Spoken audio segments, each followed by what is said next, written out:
Assalamualaikum warahmatullahi wabarakatuh. Alhamdulillahirrabbilalamin. Assalatu wassalamu ala asyrafil anbiya'i wal mursalin wa ala alihi wa sahbihi ajma'in, amma ba'du. Pertama-tama, marilah kita panjatkan puji syukur atas kehadirat Allah Subhanahu wa taala yang telah memberikan nikmat dan kesempatannya sehingga kita bisa melaksanakan presentasi pada kali ini dalam keadaan sehat walafiat. Kami dari kelompok 8 akan mempresentasikan materi yang berjudul manajemen kas. Sebelumnya, saya akan memperkenalkan anggota kelompok. Yang pertama, Selvia Tasya Amanda. Yang kedua, Farah Novianita Mufarika. Yang ketiga, Firdeni Karisma. Yang keempat, saya sendiri Siti Nur Hanifah. Dan yang kelima, Yesi Pramudianita. Baik, langsung saja teman-teman bisa menyimak video presentasi kelompok kami. Sistem manajemen kas. Manajemen kas adalah suatu sistem pengelola kas perusahaan dengan tujuan agar tersedia kas yang lebih memadai. Artinya, tidak terlalu banyak namun tidak juga terlalu sedikit. Kas adalah salah satu bentuk aktiva yang paling liquid yang di dalamnya bisa digunakan sesegera mungkin agar mampu memenuhi kewajiban finansial dari perusahaan terkait. Karena kas memiliki sifat liquid, maka kas mampu memberikan nilai keuntungan yang lebih rendah daripada yang lain. Menurut John Maynard Keynes, terdapat 3 motif utama perusahaan dalam memiliki kas, yakni 1. Motif transaksi. Motif transaksi yaitu motif perusahaan dalam menyediakan pembayaran pada berbagai kegiatan transaksi bisnisnya, baik itu transaksi yang sifatnya reguler ataupun non-reguler. 2. Motif berjaga-jaga. Motif berjaga-jaga adalah motif dalam mempertahankan saldo kas agar bisa memenuhi permintaan kas yang memiliki sifat tidak terduga. Bila seluruh pengeluaran dan juga pemasukan kas bisa diprediksi dengan akurat, maka saldo kas yang disediakan dengan maksud untuk jaga-jaga akan sangat rendah. 3. Motif spekulasi. Motif spekulasi ini dilakukan agar bisa mendapatkan keuntungan dari mempunyai ataupun menginvestasikan kas pada bentuk investasi yang sifatnya sangatlah liquid. Umumnya jenis instrumen investasi yang dipilih adalah investasi sekuritas. Untuk materi selanjutnya yaitu mempercepat penerimaan kas. Mempercepat kas masuk adalah salah satu cara untuk menjaga agar posisi kas perusahaan selalu ada di titik yang aman. Sayangnya teknik ini hanya indah terdengar tetapi tidak mudah untuk dilakukan. Diperlukan langkah-langkah terencana dan terukur untuk mewujudkannya. 5 langkah berikut ini untuk meminimalisir kemungkinan penundaan pembayaran sekaligus mempercepat kas masuk, yaitu yang pertama, diskusikan tagihan terlebih dahulu. Yang kedua, tawarkan diskon untuk pembayaran lebih awal. Yang ketiga, tambahkan pilihan metode pembayaran. Yang keempat, lakukan follow up invoice terjadwal. Dan yang kelima, kenakan denda atau provisi untuk setiap 1 hari keterlambatan. Selanjutnya, memperlambat pengeluaran kas. Yang pertama, pembelian dengan kredit. Pembelian dengan kredit berarti supplier mendanai lebih dulu pembelian yang dilakukan oleh perusahaan. Perusahaan dengan demikian mempunyai kesempatan untuk menunda pengeluaran kas. Yang kedua, memanfaatkan float. Float merupakan selisih perbedaan saldo bank dengan saldo kas perusahaan. Misalkan perusahaan mempunyai saldo kas Rp1.000.000, kemudian perusahaan mengeluarkan cek sebesar Rp300.000, saldo kas perusahaan akan dicatat Rp700.000. 1 juta dikurangi Rp300.000, tetapi saldo bank tidak langsung menjadi Rp700.000 karena cek tersebut biasanya tidak langsung diuangkan. Ada tenggang waktu untuk menguangkan cek. Apabila perusahaan bisa menaksir nilai float setiap periodenya dengan cukup akurat, maka float tersebut bisa dimanfaatkan sebagai sumber dana. Yang ketiga, menggunakan draft.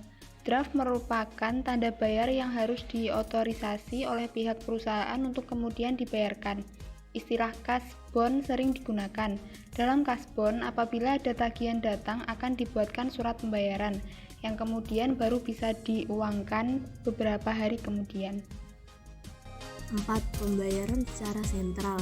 Dalam cara ini, setiap tagihan yang datang ke cabang perusahaan akan disertakan ke pusat untuk dimintakan otorisasi.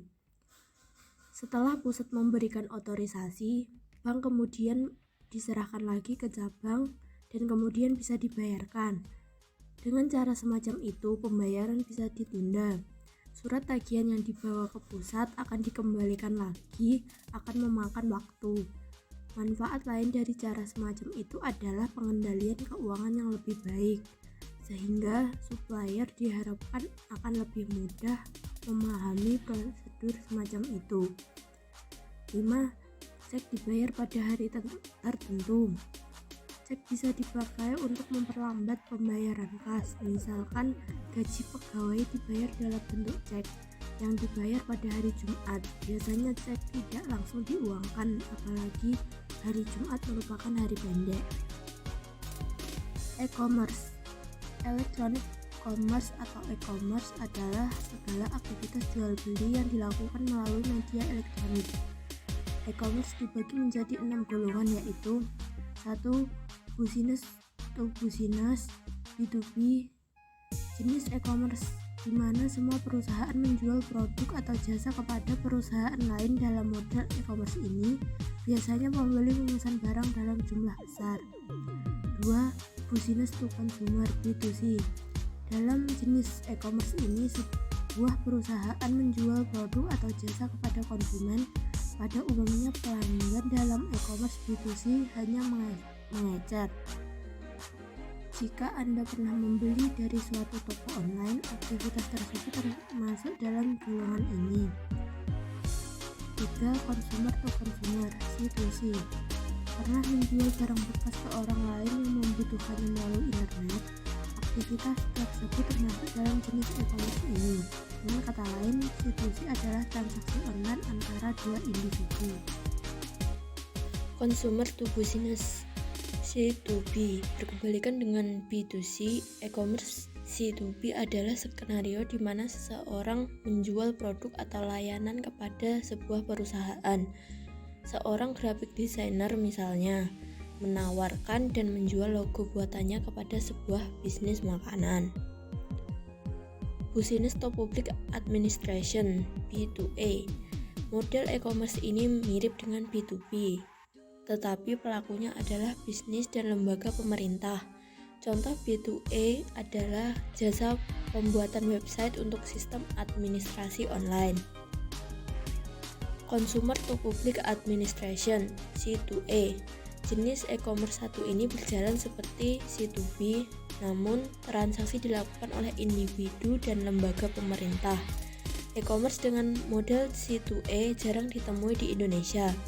Jenis transaksi yang terjadi biasanya berbentuk jasa. Contoh e-commerce. Contoh business to business B2B. 1. Electronic City, menjual perlengkapan elektronik kantor dan rumah tangga. 2. Ralali. Di samping peralatan kantor dan rumah tangga, Ralali juga menjual peralatan industri, restoran, dan pertanian. 3. MBIS, sama seperti Ralali tetapi juga menyediakan jasa seperti housekeeping dan perbaikan dinding. Contoh business to consumer B2C.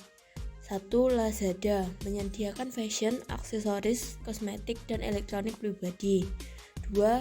Blibli, seperti Lazada, namun juga menjual perabotan, perlengkapan anak, peralatan olahraga. Shopee, sama seperti Blibli. Contoh consumer to consumer C2C. 1. OLX, menjual berbagai produk mulai dari keperluan pribadi hingga kendaraan dan peralatan rumah tangga.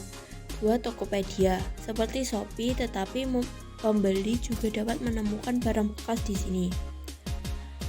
3. Kaskus, merupakan forum terbuka namun tidak jarang digunakan pengguna untuk memasarkan barang bekas. Consumer to business freelancer, website di mana pekerja freelance menawarkan keahlian pada bisnis yang membutuhkan. Upwork, sama seperti freelancer. iStock, situs untuk bisnis yang membutuhkan foto, video, dan ilustrasi digital untuk penggunaan komersial. Business to Public Administration. Clue menyediakan perangkat lunak untuk membantu kinerja perusahaan dan lembaga pemerintah, termasuk sistem administrasi kendaraan dan aplikasi analitik. Agela membantu pemerintah melakukan analitik publik dengan konsep software as a service. Berikut adalah beberapa manfaat yang bisa Anda dapatkan.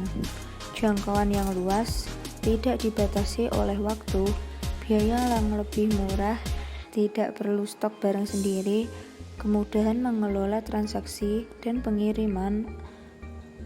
Anda mampu mempelajari kebiasaan pelanggan dan kerja dari manapun.